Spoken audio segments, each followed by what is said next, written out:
Yun na nga, today napaka-exciting ng araw na to para sa amin ni Commander dahil sa wakas natuloy kami ngayon dito sa Ilocos na dati pa namin pinapangarap puntahan. At kung usapang Ilocos din naman, syempre hindi mawawala sa listahan ang vegan. Isa ito sa bucket list namin ni Commander. Magto 2 years na mula nang may kasal kami ni Commander and we are considering this trip as our honeymoon.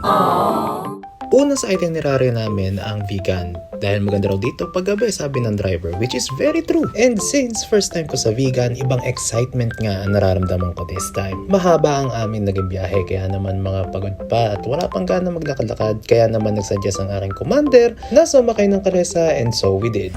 Tignan mo dito, tignan mo. May pabulak-bulak sa ulo si Ken. Lalaki ko ma'am, bakla. Honey. Bakla na pala away. Pala, masungit. Tama yung nakita na kabayo, gusto away. May headdress din naman siya eh.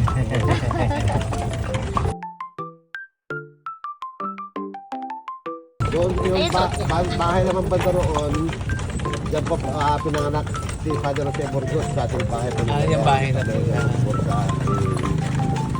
Pagpasensya nyo na ako, hindi ko maipakita sa inyo yung tinuturo ni Kuya ha. Kung kayo naman ay mapapagawi dito sa vegan, I suggest sumakay kayo ng kalesa dahil hindi lang to save time and energy, marami ka rin matututunan mula sa kanila. Ito naman po, ang unang pangarap ko ng vegan sir, ma'am, Fernandina. Naging sulat ko ng Fernandina daw during response time. Pero nag-debot daw yung humiwala yung kawayan, Pantay at saka yung Santa Catalina.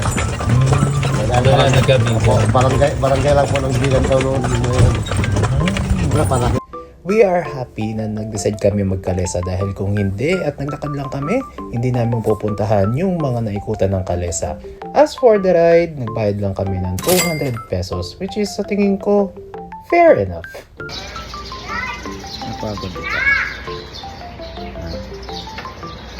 After ng konting gala, dito naman kami sa Hidden Garden na sa una, akala ko souvenir shop lang pero nagkakamali pala ako. And just to be fair, napaka-aesthetic ng lugar na to. Sa totoo lang, at magaganda yung mga products sila. Plus, meron ditong kala mo wishing Buddhas. Kung ikaw naman ay mahilig sa mga antiques or mahilig maglagay ng kung ano-ano sa bahay, at tingin ko magugustuhan mo tong lugar na ito. Meron silang wooden sculptures, mga small potteries at kung ano-ano pa na sa tingin ko ay magugustuhan mo. Kung kasama ko lang ang aking ina, malamang sa malamang maituturo at may madadampot yun dito. Mahilig din kasi yun sa mga ani-anito. Naisama ko rin sa video itong nasa wall nilang ito, yung celebrity and guest pictures na yan. Naisip ko, one day kaya mailagay din kaya ako dito pag lumaki. Yung page natin. Char! Abay, hindi ko alam na nandito pala si Diwata! Oh! Huwag ka dun!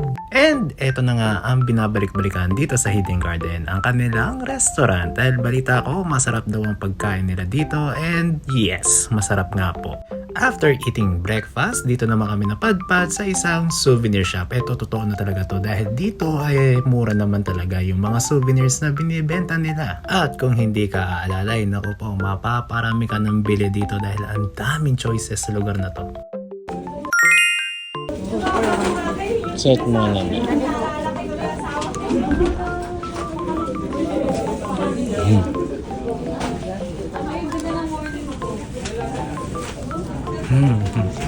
Ayan.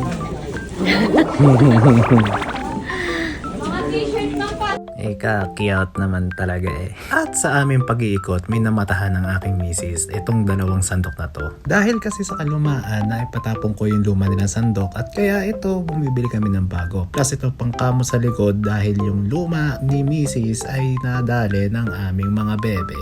Next nang matapos naman kami makapamili ay dito naman kami sa pottery na padpad na pwede mag-DIY ang mga turista. Free kiss din. Kahit yung maliliit na jar, magkano kaya yun? So kung bigyan sila. At dahil bumili kami ng sandok, syempre kailangan may palayok. Umorder kasi siya sa online ng palayok, kaya lang hindi dumating, kaya dito na kami bumili. Para full set na rin, di ba?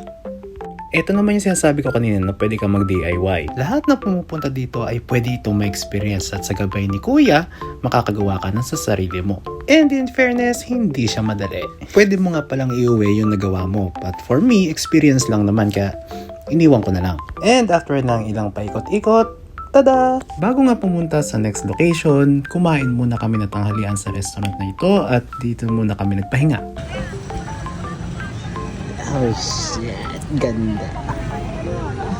After lunch, dito naman kami napadpad sa Poway at sa pinupuntahan ng mga turista na Poway Church.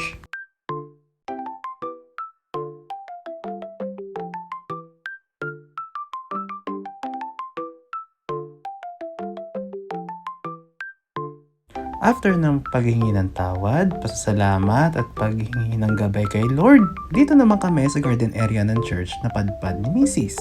And gaya kay Lord, humihingi ako ng pasensya kasi late ako nakapag-upload and salamat kasi patuloy ka pa rin nanonood ng mga videos ko. Thank you!